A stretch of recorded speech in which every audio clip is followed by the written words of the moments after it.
এবারে বাসির সাথে সাথে খেলা শুরু। বল গেল হলুদ দলের প্লেয়ারের কাছে। ও আলভারেজ বল আজকে তো আমি গোল দিয়েই ছাড়বো রে। এই ডিসু আলভারেজ বল মিস করলো। হলুদ দলের প্লেয়ার খুব ভালো খেলছে, বল কেড়ে নিয়েছে। এই আলভারেজকে বল দিল। এই আমাকে বল দিয়ে যাও, বল দিয়ে যাও। বল দিল না, কিন্তু হলুদ দলের প্লেয়ার খুব আছে। ও মাই গড, গোল! এই গোল দিছে, গোল দিছে রে, গোল দিছি, গোল গোল। সেই রকম গোল হয়েছে। এরকম গোল মানে তারা বাপের জন্য দেখেনি, সরি। যাই হোক, এই আমরা গোল দেবো। এই নে বল পাস নে। এই কি করলাম এটা আমি?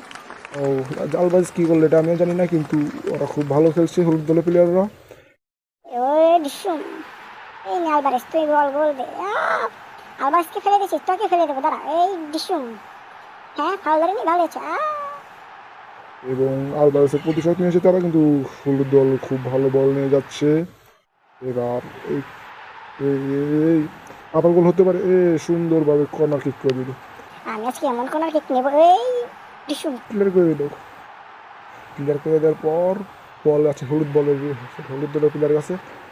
কি বোকাচোদা কাজ করলো আলভারেজ।